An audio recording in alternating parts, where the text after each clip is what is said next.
Panginoon, salamat sa lakas na ibinibigay ninyo sa akin. Salamat sa pagpapala. Salamat sa lagi kang nakahanda na ako'y tulungan palagi. Alam kong lagi kang nakasuporta sa akin.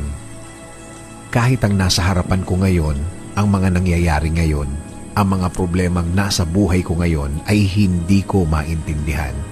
Kahit na ang tingin ko sa sitwasyon ko ngayon ay napakagulo.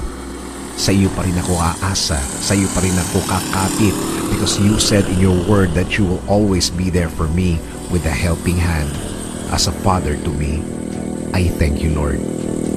Hindi ako manghihina sa mga bagay na to.